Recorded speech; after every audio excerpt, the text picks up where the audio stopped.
Hello students and welcome back to our YouTube channel Vidyam. मैं हूं Anshita Jindal, a graduate from Shriram college of commerce यानी कि SRCC. और ये है मेरा पार्ट नंबर 2 तुम्हारे चैप्टर रूरल डेवलपमेंट का। तो मैंने पार्ट नंबर 1 करवा दिया था, नीचे प्लेलिस्ट का लिंक है, वहां से सारे सब्जेक्ट्स के चैप्टर्स के सारे पार्ट्स इन डिटेल लेक्चर्स तुम देख सकते हो। आज हम करने वाले हैं पार्ट नंबर 2। तो मैंने तुम्हें ऑलरेडी बताया था बेटा कि रूरल डेवलपमेंट क्या है, क्यों करनी है, एंड हमने इनफॉर्मल सोर्सेज ऑफ क्रेडिट तक सारा कुछ कर लिया था। आज हम शुरू करेंगे फॉर्मल सोर्सेज ऑफ क्रेडिट से और उसके आगे का चैप्टर कंटिन्यू करेंगे। सो जल्दी से शुरू करते हैं हमारी वीडियो को। तो आज हमें देखने हैं सारे के सारे इंस्टीट्यूशनल सोर्सेज जो कि है हमारे रूरल क्रेडिट के लिए। तो मैंने तुम्हें बताया था कि रूरल क्रेडिट क्यों इंपॉर्टेंट है, बिकॉज एक फार्मर के लिए एग्रीकल्चर में कुछ 6 महीने का टाइम लग जाता है जब तुम सीड्स को सो करते हो और 6 महीने बाद तुम क्रॉप्स को हार्वेस्ट करते हो। तो तुम्हें इन्वेस्टमेंट तो सारी पहले ही कर देनी है, जब तुम बीज बो रहे हो, केमिकल्स, फर्टिलाइजर्स, मशीनरी सब कुछ यूज कर रहे हो, पर तुम्हारे पास पैसा आएगा 6 महीने बाद जब तुम क्रॉप्स को हार्वेस्ट करोगे, बाजार में जाके सेल करोगे। इस पूरे टाइम पीरियड के बीच में एक फार्मर के पास कोई भी सोर्स ऑफ इनकम नहीं होता है। तो इसलिए जो हमारे फार्मर्स हैं उनको क्रेडिट, उधार पे पैसा लेना पड़ता है। उधार पे पैसा लेने के लिए institutional and non institutional sources थे। नॉन इंस्टीट्यूशनल सोर्सेस थे जैसे कि landlords, money lenders, relatives, traders and commission agents, जो कि हमारे फार्मर्स को बहुत ज्यादा एक्सप्लॉइट कर रहे थे, उनको डेट ट्रैप में फंसाने की कोशिश कर रहे थे। इसलिए अब सरकार क्या लेकर आई, इंस्टीट्यूशनल सोर्सेज लेकर आई, यानी फॉर्मल सोर्सेज लेकर आई, बैंकिंग सिस्टम लेकर आई रूरल एरियाज के लिए, ताकि हमारे गरीब फार्मर्स को कोई भी जो है एक्सप्लॉइट ना कर सके। ठीक है, तो क्या क्या सोर्सेज है देखो। सबसे पहले मेरे पास कोऑपरेटिव क्रेडिट। देखो यहाँ पर ना, तुम इसमें से कुछ एक तो है, देखो हमारे पास बैंक्स जैसे कि रीजनल रूरल बैंक्स है जिसको आरआरबी हम बोलेंगे। ठीक है, self help group bank linkage program for micro finance है। एक नबार्ड है, दूसरा बैंक मेरे पास कमर्शियल बैंक है। तो हमारे पास तीन चार तरीके के तो बैंक है, कमर्शियल बैंक है, नबार्ड है, रूरल रीजनल रूरल बैंक है। तो तीन तरीके से तो हमारा बैंकिंग सिस्टम आया। कमर्शियल बैंक क्रेडिट तो सिंपल भाषा में मतलब हो गया वही सारे बैंक जैसे कि एसबीआई हो गया, एचडीएफसी हो गया। ठीक है, कोई भी बैंक, जिस बैंक में हम अपने शहरों में, हमारे घर के आसपास जो भी बैंक्स है जहां पर हमारे अकाउंट्स है, ये सारे के सारे जो बैंक्स है ना बेटा, ये रूरल एरिया में ना काम नहीं करते थे, क्योंकि रूरल एरिया में लोग गरीब होते थे। तो ये बैंक्स अपना प्रॉफिट नहीं बना पाते थे, तो इसलिए ये बैंक्स पहले रूरल एरिया में नहीं होते थे। पर फिर गवर्नमेंट ने इन सारे बैंक्स के साथ काम किया, इन सारे बैंक्स को बोला कि नहीं भैया, तुम्हें रूरल एरिया में जाना है, रूरल एरिया में भी बैंकिंग सिस्टम को स्टैब्लिश करना है। तो धीरे धीरे कमर्शियल बैंक्स आने लगे रूरल एरियाज में। ठीक है, रीजनल रूरल बैंक्स क्या होते हैं, ये ऐसे ही कमर्शियल बैंक्स की तरह ही होते हैं, पर ये कंपैरेटिवली स्मॉलर बैंक्स होते हैं।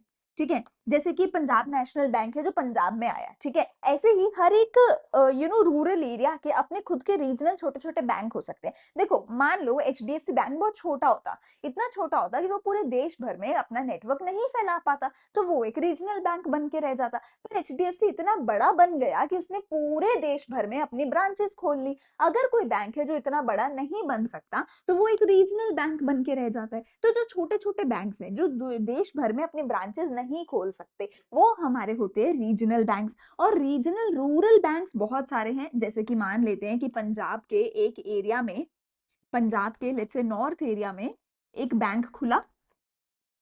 उस बैंक ने सिर्फ इतना ही खुद को एक्सपैंड वो कर पाया कि पंजाब के नॉर्थ एरिया में जितने भी रूरल एरियाज थे, विलेजेस थे, सिर्फ उसने वहां वहां अपना नेटवर्क बना लिया। ऐसे ही पंजाब के साउथ एरिया में कोई दूसरा बैंक अपना नेटवर्क बना के बैठा होगा। तो region region wise rural area में बैंक्स होते हैं जो उस पर्टिकुलर रीजन के लोगों को बैंकिंग सर्विसेज देते हैं। ये है तो बैंक, पर क्योंकि बहुत बड़े लेवल पर नहीं है, तो हमें इनका नाम ज्यादा पता नहीं होता है। रीजनल लेवल पर ये काम करते, पर एक बैंक की तरह ही सारे के सारे काम ये भी करते हैं। इन सारे बैंक्स का पिताश्री कौन है, नाबार्ड। नाबार्ड कौन है, सारे के सारे रूरल एरिया के बैंकिंग सिस्टम का हेड है। जैसे आरबीआई सारे के सारे कमर्शियल बैंक्स का हेड है, सारे के सारे कमर्शियल बैंक्स की देखरेख करता है, ऐसे ही पूरे के पूरे रूरल बैंकिंग सिस्टम का हेड कौन है, नाबार्ड। नाबार्ड का नाम ही है rural development, agriculture and rural development. तो रूरल एरियाज में बैंकिंग सिस्टम का पूरा देखरेख कौन कर रहा है, पिताजी कौन है, दादाजी कौन है, वो है नाबार्ड। तो रीजन तो रूरल एरिया में अगर चाहे हमारे आरआरबीज हैं या कमर्शियल बैंक्स है, रूरल एरिया में बैंकिंग सिस्टम पूरे का पूरा जो देख रहा है, जो हैंडल कर रहा है, वो है हमारा नाबार्ड। ठीक है गवर्नमेंट तो ऑब्वियसली है ही, गवर्नमेंट ने जो है बहुत हेल्प करी है, गवर्नमेंट ही जो है कमर्शियल बैंक्स को वहां तक लेकर आई है, गवर्नमेंट ने ही नाबार्ड सेटअप करा है, ठीक है। एंड दो और चीजें हमारे पास, कोऑपरेटिव क्रेडिट और self help groups. Self help groups बोलो या कोऑपरेटिव क्रेडिट बोलो, ये काफी सिमिलर है, जिसके अंदर क्या होता है, लोग ही आपस में मिलकर जो है साथ में एक कोऑपरेटिव सोसाइटी खोल लेते हैं या एक सेल्फ हेल्प ग्रुप बना लेते हैं। इट्स वेरी सिंपल कि अगर 10-15 लोग हैं, उन सबको सेम प्रॉब्लम है, आपने 11th क्लास में पढ़ा होगा ना कोऑपरेटिव सोसाइटी के बारे में, कि 10-15 लोग हैं, सेम प्रॉब्लम है सबको, तो वो सोचते कि चल यार हम सब लोग साथ मिलकर अपने सबके पैसे इकट्ठे करते हैं और एक बैंक जैसा एक सिस्टम बनाते हैं जहां पर हम सब साथ मिलके अपना पैसा डालेंगे, जिसको पैसे की जरूरत होगी उसको लोन दे देंगे, कम रेट ऑफ इंटरेस्ट पे दे देंगे। जैसे होता है ना, सारी लेडीज साथ मिलके किट्टी पार्टी करती हैं, होता है ना, तो उसमें क्या करते हैं, सारे थोड़ा थोड़ा पैसा डालते हैं, जिसकी भी लॉटरी निकलेगी उसको पैसा मिल जाएगा। वही किट्टी पार्टी की तरह ही होता है, बट ये एक बिजनेस है, ऐसा नहीं कि किट्टी पार्टी गेम्स खेल रहे हो, वो नहीं है, ठीक है। ये एक प्रॉपर बिजनेस है, ठीक है, कि तुमने साथ मिलकर 10-15 लोग, 20 लोग साथ में आए, उन्होंने बोला यार हम सबको सेम प्रॉब्लम है, तो हम सब साथ मिलके इसकी सोल्यूशन निकालेंगे। तो इन सब ने अपना पैसा इकट्ठा किया, सब अपने घर से लेट्स से 1-1 लाख रुपए लेकर आए। अगर 15 लोग 1-1 लाख लेकर आए तो टोटल 15 लाख हो गया।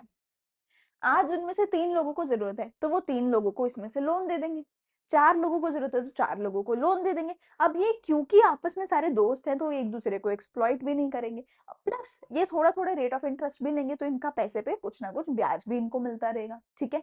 Self help groups is also similar kind of thing. Self help groups mostly जो है वुमेन स्टार्ट कर रही होती है, ठीक है, रूरल एरिया में। तो सेल्फ हेल्प ग्रुप भी हमारी कोऑपरेटिव सोसाइटी की तरह ही बिल्कुल सेम टू सेम होता है, ठीक है। चलो फिर आते हैं मेरे पास critical appraisal rural banking system का। क्रिटिकल अप्रेजल में हम पॉजिटिव एंड नेगेटिव दोनों चीजें देखेंगे। तो 3 पॉइंट्स हम यहाँ पे OIL ऑयल हम देखने वाले हैं। पहला है ओवरड्यू का कंसर्न।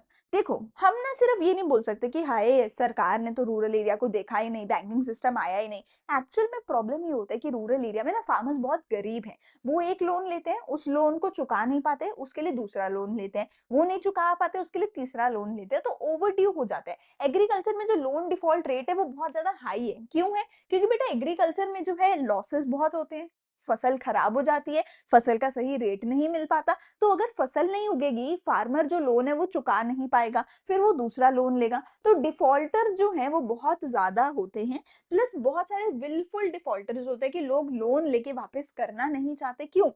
क्योंकि फार्मर कहता है बेटा मेरे पास पैसा ही नहीं है, मैं करूँ तो करूँ कैसे लोन वापस, मुझे बेटी की शादी करनी है, मुझे ये करना है, मुझे वो करना है। तो विलफुल डिफॉल्टर्स बहुत सारे होते हैं, ठीक है। इसकी वजह से जो हमारा बैंकिंग सिस्टम है वो बहुत टाइम तक रूरल एरिया में जा ही नहीं पाया, क्योंकि उनको लगता है यार यहाँ पे तो लॉसेस बहुत ज्यादा होंगे, क्योंकि लोग लोन का पैसा वापस नहीं करते। इनएडिक्वेट अमाउंट ऑफ सैक्शन। मैंने तुम्हें बोला भैया कि कमर्शियल बैंक आ गए, रीजनल रूरल बैंक आ गया, ये बैंक आ गया, वो बैंक आ गया, पर वहां पे प्रॉब्लम पता है क्या है? वहां पे है इनएडिक्वेट अमाउंट ऑफ सैंक्शन।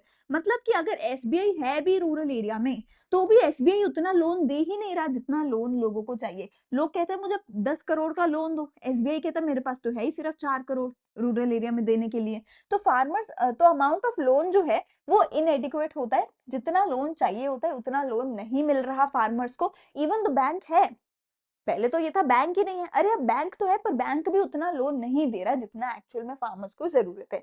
अच्छा, एक और प्रॉब्लम यहाँ पे क्या है, farmers often divert such loans for unproductive purposes. Farmers क्या करते हैं, इस लोन को अनप्रोडक्टिव पर्पस के लिए यूज कर लेते हैं, जैसे कि बेटी की शादी करनी है। अरे बेटी की शादी कर ली अगर लोन लेके, वो पैसा चुकाओगे कहाँ से? रिटर्न तो कुछ नहीं मिलेगा बेटी की शादी करने से। अगर तुम पैसा लोन पे लेकर फसल उगाओगे तो फसल को बेच के लोन का पैसा वापस तो कर सकते हो, पर बेटी की शादी के लिए अनप्रोडक्टिव पर्पस के लिए अगर तुमने लोन का पैसा यूज कर लिया तो लोन चुकाओगे कैसे? ठीक है, तो फार्मर्स अनप्रोडक्टिव पर्पस के लिए लोन का पैसा यूज करते हैं, जो कि गलत हो जाता है बहुत बार, ठीक है। लेस अटेंशन टू पुअर और मार्जिनल फार्मर्स। उसमें भी बेटा जो बिल्कुल सबसे ज्यादा पुअर, सबसे ज्यादा नीडी फार्मर्स होते हैं ना, उनको तो आज की डेट में भी लोन नहीं मिल पाता है। क्यों? क्योंकि बैंक्स को भी पता होता है, ठीक है, कि किसकी कितनी कैपेसिटी है लोन वापस करने की। तो जो सबसे पुअर और मार्जिनल फार्मर्स है उनको तो बैंक लोन देता ही नहीं है, क्योंकि बैंक को भी पता है भैया ये सबसे गरीब है, ये कभी मेरा पैसा नहीं चुका पाएगा। तो जिसको सबसे ज्यादा जरूरत है ना, उसको आज की डेट में भी बैंक लोन नहीं दे रहा, क्योंकि बैंक ने भी पैसा कमाना है, पैसा डुबाना नहीं है, ठीक है। तो वो बैंक्स जो है वो कम अटेंशन देते हैं सबसे गरीब फार्मर्स को, ठीक है। Other former institution fail to develop a culture of deposit mobilisation. Commercial banks ने तो थोड़ा सा ये किया है भैया कि अपना पैसा आओ बैंक में डिपॉजिट करो तो लोन देंगे, बट बाकी जितने भी फॉर्मल इंस्टीट्यूशन है जैसे कि रीजनल रूरल बैंक्स हैं, है ना, ये सारे हैं जो वो इतने इफेक्टिव नहीं हो पाए हैं हमारे रूरल एरियाज में। ठीक है, फिर आती है मेरे पास एग्रीकल्चर मार्केटिंग। तो अभी तक हमने क्या सीखा, हमने सीखा भैया कि रूरल एरिया में ना लोन देना बहुत जरूरी है क्योंकि फार्मर्स गरीब होते हैं, उनको फार्मिंग करने के लिए लोन की जरूरत होती है। उसके लिए नॉन इंस्टीट्यूशनल सोर्सेज से जैसे कि हमारे लैंडलॉर्ड्स हो गए, मनी लेंडर्स हो गए, ठीक है, जो कि एक्सप्लॉइट करते थे। इंस्टीट्यूशनल सोर्सेज से जिसमें हमारे पास आ गए banks, regional rural banks, commercial banks, NABARD, self help groups और हमारी कोऑपरेटिव ग्रुप्स। ठीक है,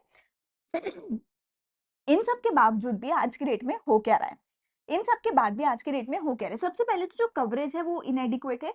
मतलब मैं कह रही हूँ बैंक है, पर अगर पूरे देश में 100 विलेजेस हैं फॉर एग्जाम्पल, ऑब्वियसली बहुत ज्यादा है, अगर 100 विलेजेस है तो 100 में से 50 विलेज में ही आज की डेट में बैंक पहुंच पाया है, बाकी विलेजेस में कवरेज ही नहीं है। ऐसा नहीं है कि बैंकिंग सिस्टम पूरे देश में, ऐसा नहीं है। अगर कवरेज है भी, जहां बैंक है भी, वहां पर भी क्या है, इनएडिक्वेट अमाउंट ऑफ सैंक्शन है, वहां पर भी जितना लोन देना चाहिए उतना लोन मिल नहीं रहा। जो सबसे पुअर फार्मर्स हैं उनको तो लोन मिल ही नहीं रहा। डिफॉल्ट का रेट बहुत ज्यादा है। ऐसा नहीं है कि सिर्फ बैंक की गलती है, फार्मर्स की भी गलती है, फार्मर भी डिफॉल्ट करते हैं कई बार विलिंगली, जानबूझ के फार्मर्स जो हैं वो पैसा वापस नहीं करते हैं। ठीक है, कई बार वो पैसे को अनप्रोडक्टिव जगह पे लगाते हैं, कई बार वो पैसे को अनप्रोडक्टिव जगह पे लगाते हैं जिससे कि उनको कभी वापस नहीं मिलेगा। फार्मर्स के पास कोई भी चीज कोलेटरल देने के लिए होती ही नहीं है, जिस वजह से बैंक बिना कोलेटरल के लोन देता नहीं है। फार्मर्स कभी भी रीपे नहीं कर पाते हैं लोन को अ लॉट ऑफ टाइम्स। ठीक है, जो कि एक बहुत बड़ा प्रॉब्लम है। रीपेमेंट, वही डिफॉल्ट वाली बात हो गई, रीपेमेंट एक बहुत बड़ा प्रॉब्लम है। ठीक है, तो ये काफी सारी प्रॉब्लम्स हैं जो हमें रूरल एरियाज में बैंकिंग सिस्टम में आज भी देखने को मिलती हैं। अगला मेरे पास आता है एग्रीकल्चरल मार्केटिंग। ठीक है, ये हो गया पूरा का पूरा टॉपिक क्रेडिट के बारे में। अब क्रेडिट के बारे में आगे कुछ नहीं पढ़ेंगे, अब आगे सब पढ़ेंगे मार्केटिंग के बारे में। तो हमने हमारे चैप्टर के रूरल डेवलपमेंट, तो सबसे पहले तो हमने पढ़ लिया कि क्रेडिट इंप्रूवमेंट हो जाए तो रूरल डेवलपमेंट हो जाएगी। दूसरा चीज, दूसरा पॉइंट, अगर हम एग्रीकल्चरल मार्केटिंग इंप्रूव कर दें तो भी रूरल डेवलपमेंट हो जाएगी। अब देखते हैं एग्रीकल्चरल मार्केटिंग है क्या, क्यों चाहिए, है ना, कैसे इंप्रूव कर सकते हो और ऑल्टरनेटिव मार्केटिंग चैनल्स क्या है, ये सब देखते हैं। एग्रीकल्चरल मार्केटिंग है क्या, सबसे पहले समझ लो मार्केटिंग क्या है।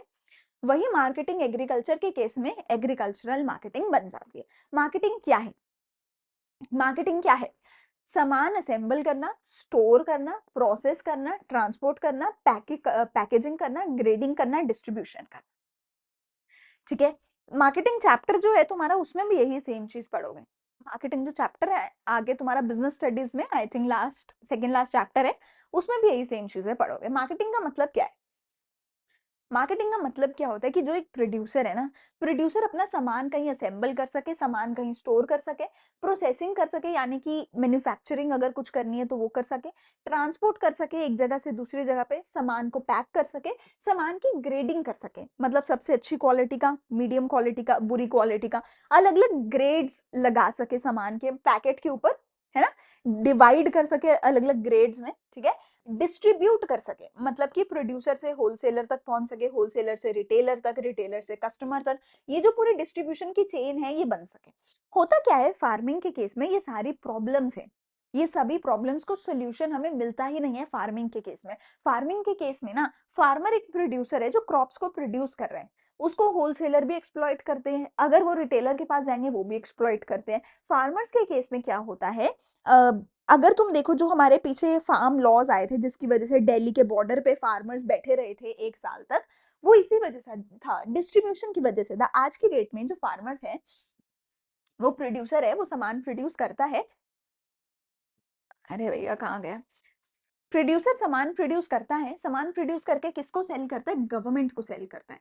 गवर्नमेंट क्या बोल रही थी अपने उन बिल्स में, गवर्नमेंट अपने उन बिल्स में बोल रही थी कि मैं नहीं खरीदूंगी तुम्हारा सामान, तुम्हारा सामान कौन खरीदेंगे, होलसेलर। आज से होलसेलर कौन होंगे, प्राइवेट प्लेयर्स।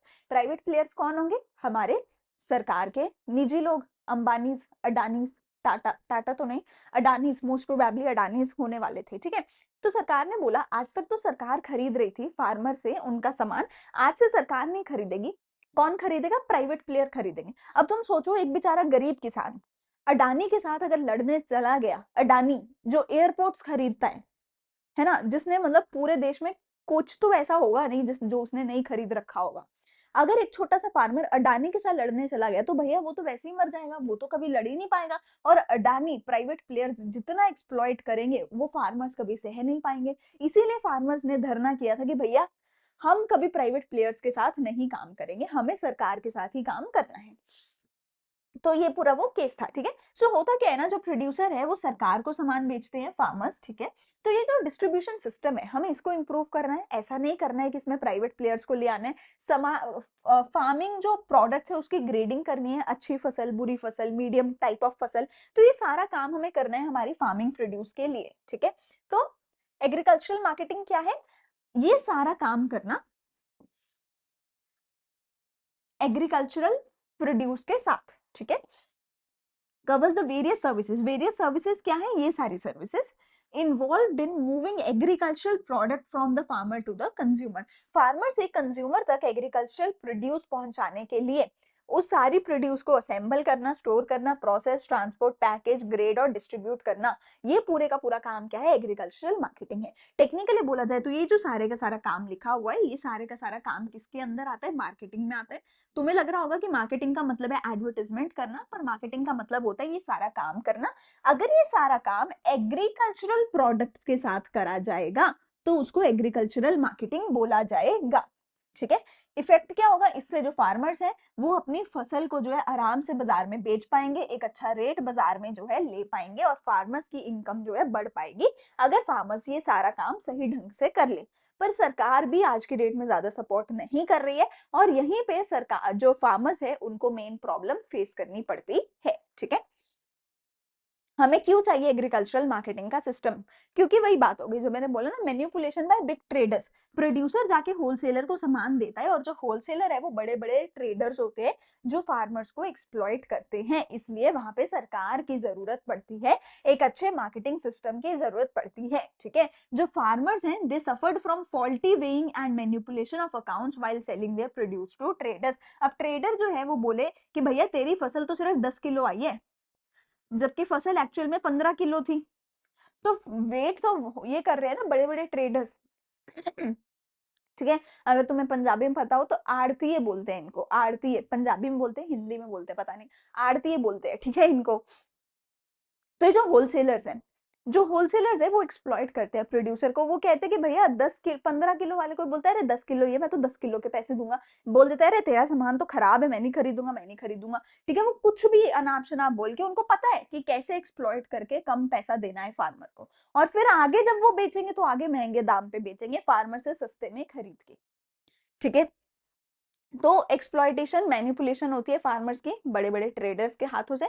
मार्केट में अच्छी फैसिलिटीज नहीं है। अब तुम सोचो जो हमारा एग्रीकल्चरल प्रोड्यूस होता है ना वो बहुत जल्दी खराब हो जाते हैं, उसकी शेल्फ लाइफ जो है वो बहुत कम होती है, उसकी शेल्फ लाइफ जो है वो बहुत कम होती है। तो फार्मर को बेचारे को डर होता है कि भैया आज सुबह तक नहीं बिके तो शाम तक तो मेरा सामान खराब हो जाएगा। क्यों? क्योंकि मेरे पास तो फ्रिज नहीं है ना, मेरे पास तो बड़े बड़े वो नहीं है ना, फ्रीजर्स हो गए हमारे, है ना, मेरे पास तो वो सारी फैसिलिटीज नहीं है ना। तो मैं तो भैया इसको वापस अगर घर लेके गया मेरा तो सामान खराब हो जाएगा। तो बेचारा जो फार्मर है वो सोचता है कि किसी भी रेट पे बेच दूं पर मैं बेच के जाऊंगा। जो बड़े बड़े ट्रेडर्स होते हैं वो क्या करते हैं, वो कहते हैं भैया शाम तक तो बेच ही देगा ना ये सस्ते रेट में, मैं तो ले जाके अपने फ्रीजर्स में रख दूंगा, फ्रिज में रख दूंगा, मैं तो भैया चाहे 2 दिन बाद बेच दूं क्योंकि मेरे पास तो है फैसिलिटी। पर ये जो गरीब फार्मर है इसके पास फैसिलिटी नहीं है। इसके पास क्या है? इसके पास कुछ भी ऐसी फैसिलिटी नहीं है कि ये सामान को अपने स्टोर करके रख सके, वेयर हाउस नहीं है। तो जो फार्मर्स है उनके पास मार्केटिंग फैसिलिटीज नहीं है, फार्मर के पास इतनी फैसिलिटी नहीं है कि वो ट्रांसपोर्ट करके सामान कहीं और ले जाए, फार्मर के पास इतनी फैसिलिटी नहीं है कि वो खुद एज अ रिटेलर सामान बेच सके। तो फार्मर के पास मार्केटिंग, वही सारी प्रॉब्लम्स जो मैंने बताई थी, असेंबलिंग, स्टोरिंग, ट्रांसपोर्टेशन, पैकेजिंग, है ना, वही सारी प्रॉब्लम्स वो फार्मर अपने आप से कर नहीं सकता। और इसीलिए जो ट्रेडर्स है वो एक्सप्लॉइट करते हैं, मैनिपुलेट करते हैं। इसी वजह से उनको लोअर प्राइस पे फार्मर्स को अपना जो सामान है बेचना पड़ता है। फार्मर्स के पास स्टोरेज फैसिलिटी नहीं है, ठीक है। और ये जो हमारी फसलें होती हैं ये भैया 1-1 2-2 दिन में खराब होती हैं। स्टोरेज फैसिलिटी की वजह से फार्मर जो है उसको सस्ते रेट पे बेचना पड़ता है। तो हम कैसे इंप्रूव कर सकते हैं एग्रीकल्चरल मार्केटिंग को, कैसे इंप्रूव कर सकते हैं? वही बात है, जो हमें अभी तक प्रॉब्लम समझ आई उन्हीं सभी प्रॉब्लम्स को सॉल्व कर दो तो एग्रीकल्चरल मार्केटिंग इंप्रूव हो जाएगी। देखो कैसे इंप्रूव कर सकते हो। सबसे पहले डिफरेंट पॉलिसी इंस्ट्रूमेंट, सरकार को अलग अलग पॉलिसी इंस्ट्रूमेंट्स लाने पड़ेंगे। सरकार ने क्या किया, सरकार सबसे पहले लेकर आई मिनिमम सपोर्ट प्राइस। सरकार को पता था कि जो ट्रेडर है वो मैनिपुलेट करते हैं, वो एक्सप्लॉइट करते हैं। ट्रेडर्स क्या करते हैं, फार्मर को जानबूझ के ना तंग करते हैं। फार्मर को जानबूझ के इतना कम रेट बोलेंगे, क्योंकि उनको पता है फार्मर को सुबह कम रेट बोलेंगे, सुबह नहीं बेचेगा, शाम तक तो बेच ही देगा, शाम को वापस थोड़ी लेके जाएगा, शाम तक तो सब फसल उसकी खराब हो जाएगी, धूप में पड़ी पड़ी फसल खराब हो जाएगी। तो सुबह नहीं बेचेगा, शाम तक तो बेच देगा। तो ट्रेडर एक्सप्लॉइट करते थे। तो सरकार ने बोला मैं तुम्हें दूंगी मिनिमम सपोर्ट प्राइस, मैं तुम्हें तुम्हारी फसल के लिए एक मिनिमम प्राइस गारंटी करके देती हूँ, for example 10 rupees per KG और 10 रुपए पर किलो में अगर कोई भी ट्रेडर तुमसे सामान ना खरीदे तो सरकार खरीदेगी, ऐसा सरकार ने बोला। तो ये पॉलिसी इंस्ट्रूमेंट्स हैं, इसको वेरी इंपॉर्टेंट की कैटेगरी में डाल लेना, क्योंकि ये क्वेश्चन आता ही आता है और बच्चे को पता ही नहीं होता पॉलिसी इंस्ट्रूमेंट का मतलब क्या है। तो पॉलिसी इंस्ट्रूमेंट्स में इन 3 चीजों की बातें करी गई। सबसे पहले सरकार मिनिमम सपोर्ट प्राइस, इसी मिनिमम सपोर्ट प्राइस को सरकार हटाने की बात कर रही थी कि मैं एमएसपी नहीं दूंगी, तुम सीधा ट्रेडर के पास जाओ, उसके साथ नेगोशिएशंस करो। इसी की वजह से वो पूरा जो धरना हुआ था 1 साल दिल्ली के बॉर्डर पे, इसकी वजह से हुआ था। जो कि अच्छी बात है, सरकार ने वापस ले लिया अपना लॉ और एमएसपी कंटिन्यूड है आज भी।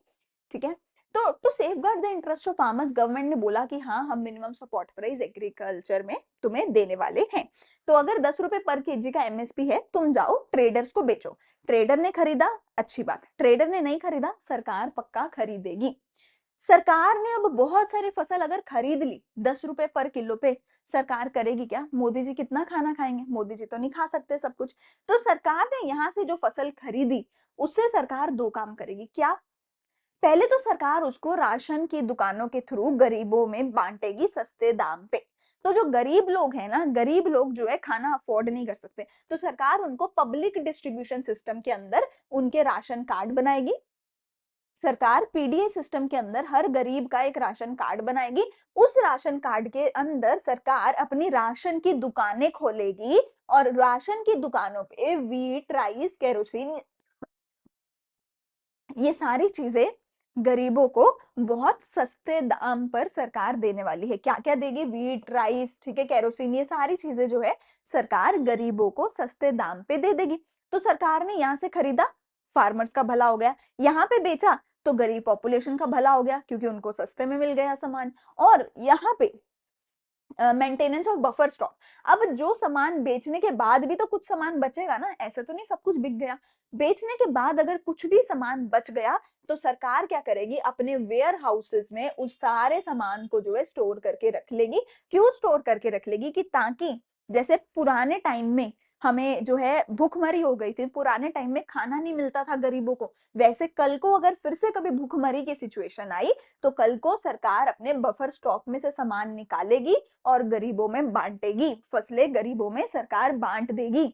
तो बफर स्टॉक का क्या मतलब है कि फ्यूचर में कभी भी इमरजेंसी आई तो गरीबों को सरकार फसलें देगी, खाना बांटेगी। तो सरकार अपने वेयर हाउस में संभाल के सामान रखती है। वेयर हाउस कौन मेंटेन करता है? Food corporation of India, FCI. तो सरकार ने फार्मर्स को मिनिमम सपोर्ट प्राइस दिया और उनसे एक मिनिमम प्राइस पे सामान खरीदा। जो सामान खरीदा वो गरीबों को सस्ते दाम पे बेचा। बचा हुआ सामान अपने वेयर हाउस में मेंटेन करके रखा, स्टोर करके रखा, ताकि फ्यूचर में कभी जरूरत पड़े, अगर कभी भूखमरी हो जैसे कोविड के टाइम पे था, है ना, तो सरकार फसलें गरीबों को दे सके, खाना दे सके। मार्केट को रेगुलेट किया, ऐसी पॉलिसीज बनाई जिससे कि जो माल प्रैक्टिसेस है सेलर्स की, ब्रोकर्स की, वो कम हो सके। रेगुलेट किया मार्केट को, जो कि अच्छी बात है। देखो वैसे हम कहते हैं कि फ्री मार्केट होनी चाहिए जहां पे सरकार डिमांड सप्लाई के साथ इंटरफेयर ना करे, फेयर इनफ, अच्छी बात है। पर एग्रीकल्चर के केस में ये पॉसिबल नहीं है, क्योंकि जो गरीब है, जो फार्मर्स है ना, वो बहुत गरीब है। तो एग्रीकल्चर के केस में गवर्नमेंट को इंटरफेयर करना पड़ता है, मार्केट्स को रेगुलेट करना पड़ता है ताकि गरीब फार्मर की मदद हो सके। रेगुलेट का मतलब क्या है? सरकार इंटरफेयर करेगी मार्केट में, सरकार प्राइस सेट करेगी, सरकार क्वांटिटी सेट कर सकती है, सरकार जो चाहे वो कर सकती है, और सरकार एग्रीकल्चर के केस में करती है जो कि फार्मर्स के लिए बेनिफिशियल रहता है। ठीक है, और इसकी वजह से जो सेलर्स की मैल प्रैक्टिसेस हैं वो कंट्रोल हो पाती हैं। ठीक है, इंफ्रास्ट्रक्चर डेवलप करना, बिकॉज ऑब्वियसली जो फार्मर्स हैं उनको इरिगेशन के लिए सामान चाहिए होता है, ट्रांसपोर्टेशन के लिए सड़कें चाहिए होती हैं, रेलवेज चाहिए होते हैं, ट्रांसपोर्ट चाहिए, पावर चाहिए, एजुकेशन चाहिए, वाटर सप्लाई चाहिए, इरिगेशन चाहिए, फर्टिलाइजर्स, केमिकल्स, कितना कुछ चाहिए। तो ये जो सारे का सारा इंफ्रास्ट्रक्चर है कौन डेवलप करके देगा फार्मर्स को? गवर्नमेंट हमें जो है डेवलप करके देगी। तो इंफ्रास्ट्रक्चर डेवलप करना भी बहुत जरूरी चीज है ताकि पूरे का पूरा जो मार्केटिंग सिस्टम है एग्रीकल्चर का वो इंप्रूव हो सके। क्योंकि मार्केटिंग सिस्टम में क्या है? ट्रांसपोर्टेशन है, स्टोरेज है। ट्रांसपोर्टेशन के लिए सड़कें बना के दो, स्टोरेज के लिए वेयर हाउस बना के दो, ठीक है ना, फसल अच्छी उगाने के लिए इरिगेशन दो, तो फैसिलिटी दो ताकि फार्मर अपनी मार्केटिंग सिस्टम को इंप्रूव कर सके। ठीक है, policy of cooperative marketing, cooperative marketing की पॉलिसीज लेकर आती है सरकार, जहां पे सरकार कहती है कि जो फार्मर्स हैं वही सारे लोग इकट्ठे मिलके अपनी कोऑपरेटिव सोसाइटी खोलो। मतलब सब लोग ने मिलके ना, 15 लोगों ने मिलके 5 ट्रक खरीद लिए। एक अकेला बंदा ट्रक नहीं खरीद सकता या रेंट नहीं कर सकता, 15-20 लोगों ने मिलके ट्रक रेंट कर लिया, सारे अब मिलके अपना एक साथ सामान ट्रांसपोर्ट कर सकते हैं, सबको सस्ता पड़ेगा। सबने मिलके एक वेयर हाउस रेंट कर लिया, तो सारे उसमें अपना सामान रखेंगे, सबको सस्ता पड़ेगा। तो सब लोग मिलके मार्केटिंग की एक्टिविटीज करेंगे ताकि जिससे सारे के सारे जो फार्मर्स हैं उनको बेनिफिट हो सके। तो इससे कलेक्टिवली तुम बार्गेन कर सकते हो, तो एक अच्छा रेट तुम नेगोशिएट करके ले सकते हो।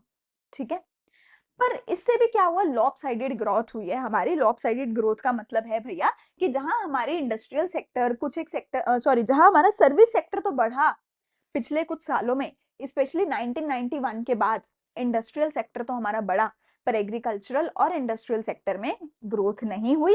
जो हमने चैप्टर नंबर 3 में पढ़ा था कि प्राइवेटाइजेशन के बाद गवर्नमेंट ने एग्रीकल्चर को बुरे तरीके से निग्लेक्ट किया, विच इज वाई एग्रीकल्चर का बुरा हाल हुआ है 1991 के प्राइवेटाइजेशन के बाद। ठीक है, यहाँ पे हमारा ये टॉपिक होता है खत्म। अगला टॉपिक मेरे पास आएगा डाइवर्सिफिकेशन का। तो छोटा सा डाइवर्सिफिकेशन का टॉपिक है और छोटा सा ऑर्गेनिक फार्मिंग का टॉपिक है। इन दोनों को नेक्स्ट क्लास में हम कवर करेंगे पार्ट नंबर 3 में। यहाँ तक अगर कोई भी डाउट है तो टाइम स्टैम्प के साथ तुम कमेंट सेक्शन में अपने डाउट्स पूछ सकते हो। अगर वीडियो अच्छी लगे तो please like, share and subscribe कर दिया करो ताकि हमें भी मोटिवेशन मिले ऐसी और अच्छी अच्छी वीडियोस तुम लोगों के लिए बनाने की। अगर कुछ अच्छा लगे तो वो भी मुझे कमेंट सेक्शन में जरूर बताना। मैं मिलूंगी तुम्हारे साथ अगली वीडियो में पार्ट नंबर 3 के साथ। तब तक के लिए थैंक यू, बाय बाय, अच्छे से पढ़ाई करते रहो।